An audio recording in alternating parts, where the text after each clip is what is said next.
Boker Tov, Shavua Tov, Parashat Yitro. Une petite introduction sur Yitro.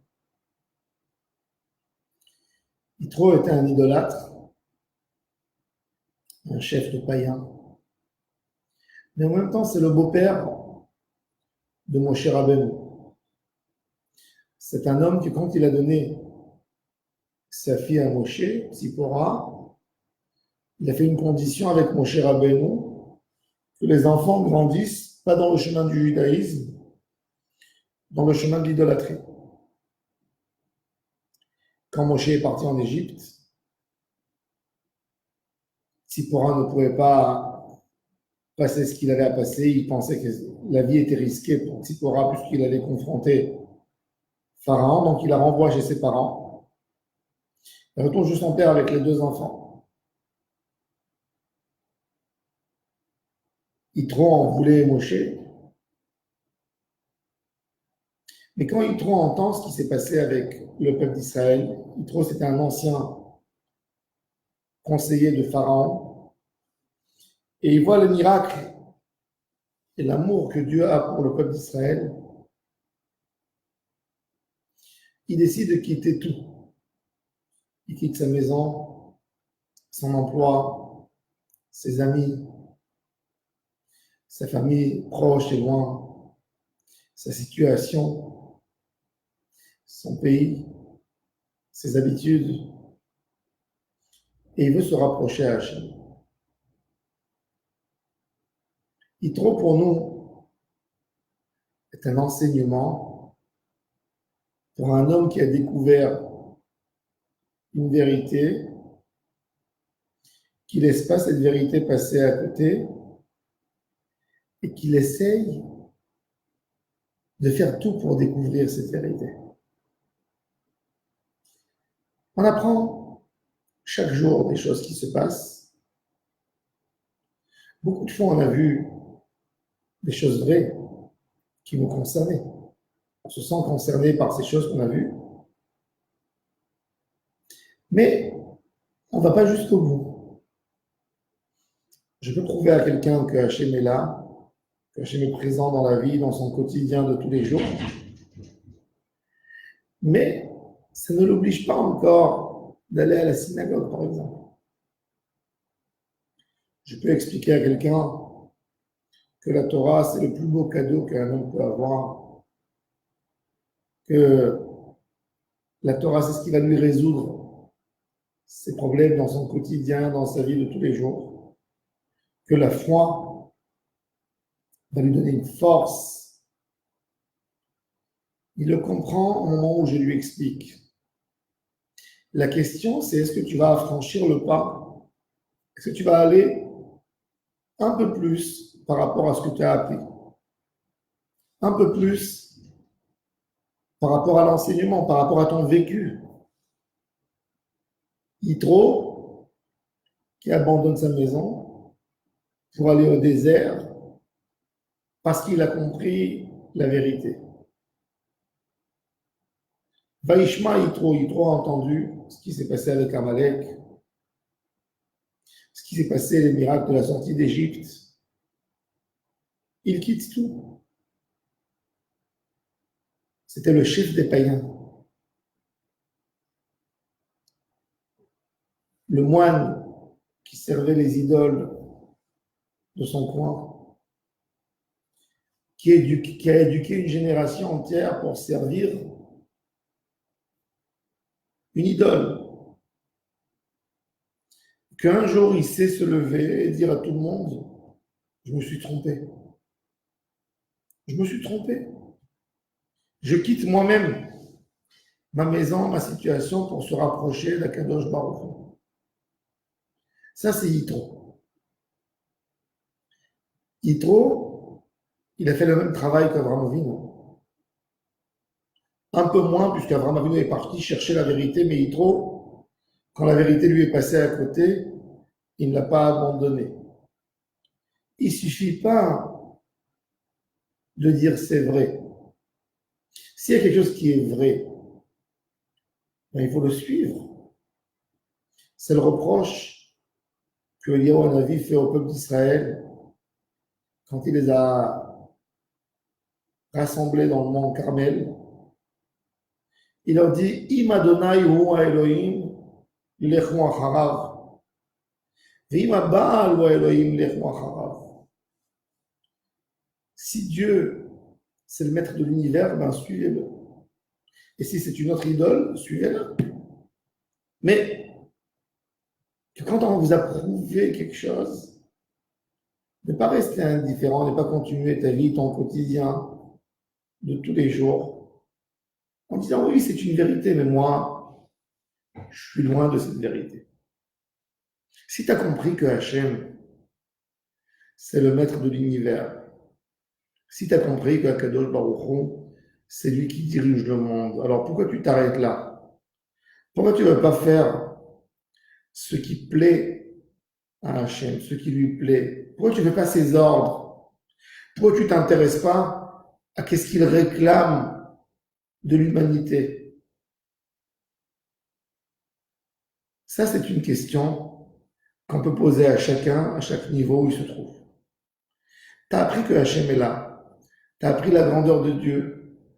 Bah, intéresse-toi. Il nous demande quelque chose, ce Dieu. Ça ne suffit pas de dire que Dieu est grand. Tous les peuples du monde ont entendu la sortie d'Égypte. Comment la mer s'est ouverte devant les enfants de Dieu. Shamou Amim Irgazoun, Khil Achaz, Yoshve Kenan, Namogokol Yoshve Kenan, tous les peuples ont entendu. La question, c'est qu'est-ce qu'on fait avec cette connaissance? Qu'est-ce que je fais avec la connaissance du fait que j'ai appris qu'il y a Akadosh Baruch Hu? Je fais quoi avec? Yitro, Mashmoa Shama Uba, qu'est-ce qu'il a entendu? Kirat Yamsouf, Milchamet Amalek. Ça, c'est ce qu'il a entendu, Yitro. Et Yitro a dit, je ne peux pas rester où je suis avec cette grandeur d'Akadosh Baruch Hu sans, je ne peux pas passer à côté sans le découvrir. Je veux goûter à cette Torah. Je veux goûter à ses enseignements. Je veux comprendre ses ordres. Ça, c'est Parashat Yitro. Et pour ça, l'histoire de Yitro, c'est dans le Aseret Adiberot, ils vont être dans Parashat Yitro. Matan Torah, c'est Yitro. Il y a beaucoup de Juifs qui sont nés dans la Torah, qui sont nés dans un chemin clair, simple, qui leur a été transmis par les parents. Mais ils n'ont jamais cherché quelques centimètres plus loin que leur nez pour savoir vraiment qu'est-ce que Dieu nous demande.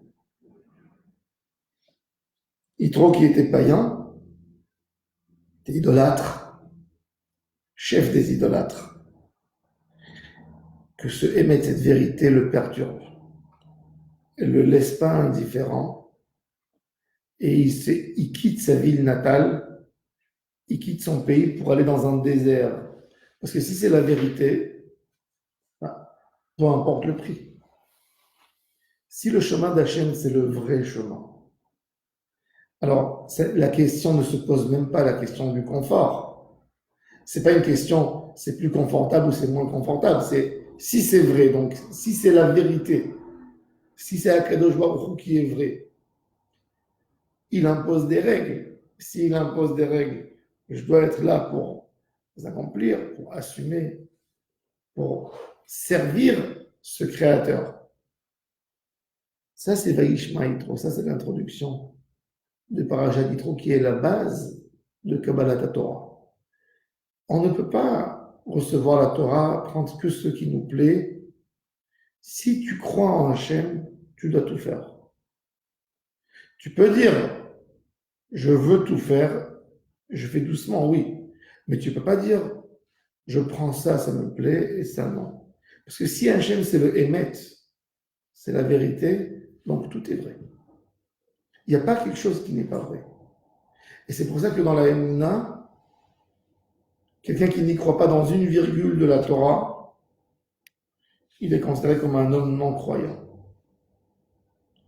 Parce que quand tu dis, je crois dans une certaine partie, c'est plus de la croyance. C'est quelque chose qui t'arrange. Ça devient une règle. Une croyance, c'est que tu te soumets à Hachem. Ça, c'est de la croyance. Mon cher Yitro, quand il a vu ces merveilles qui se sont passées, qui a Souf, la manne, Dieu qui nourrit un peuple de 2,5 millions de personnes dans le désert, il a tout quitté, même que il avait son bonheur, il avait son argent, sa situation, pour comprendre c'est quoi Hachem Yitbarach. Essayer d'aller comprendre. Et quand il est venu, il n'est pas venu seul. Il a ramené avec lui sa fille, ses petits-enfants qui les a éloignés à l'époque de Moshe Rabbeinu. Bon, il a demandé à Moshe de prendre un engagement d'éduquer les enfants dans le chemin des idoles, de la Avodah Zarah. Quand il est revenu avec eux pour montrer sa sincérité, à quel point il est sincère. C'est ce qu'il dit à Moshe, je viens pour accepter ta Torah, pour accepter ta émotion. Je ne viens pas seul. Je viens avec ta femme, je te la rends. Je viens avec tes enfants, que je les ai éduqués dans un mauvais chemin. J'ai compris qu'il fallait changer. Et ça serait une preuve pour toi sur ma sincérité à moi. À quel point je suis sincère. Je suis sincère à un point que ma fille, que je l'ai éduquée, je la ramène avec moi. Ça, c'est Yitro. Et pour ça, Yitro, c'est tellement merveilleux. Un homme, avant d'être juif déjà, il a reçu une paracha entière dans la Torah, une paracha qui porte son nom. Jusqu'à la fin des temps, Yitro, Yitro, Yitro. Il donne un conseil à Moshe Rabbeinu. Moshe, il applique. Pourquoi? Parce que Yitro, c'est un homme, quand il a appris la vérité, il fera tout pour coller à la vérité.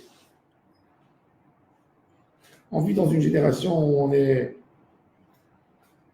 Notre génération, elle a un vrai problème, qu'il n'y a pas d'idéal. À l'époque, il y a 50, 60 ans, les gens pouvaient se disputer sur des idéaux, les socialistes, les communistes, avec les autres. Et chacun se battait pour défendre son idée. Aujourd'hui, tu prends des jeunes, ils te disent, la Torah, c'est magnifique, mais moi, je veux mon coca, moi, je veux mes jeux, je veux mes petits plaisirs, et c'est tout. On ne peut pas avoir un débat culturel avec eux. Parce qu'il te dit, tu as raison, mais je veux kiffer. Je veux kiffer. Ce n'est pas suffisant pour se rapprocher à Hachem. Pour se rapprocher à Hachem, il faut chercher le Emet. Quand on cherche le Emet, on la trouve. Que le Lord nous aide d'aller dans le chemin de Yitro, de chercher le Emet et d'être vrai avec soi, d'être sincère avec nous-mêmes. C'est-à-dire qu'on a besoin de chercher le Derech HaEmet dans tout. Et tout celui qui cherche le Emet, le bon chemin, que le Lord lui ouvre toutes les portes. Je vous souhaite une excellente semaine, une bonne journée à toutes et à tous.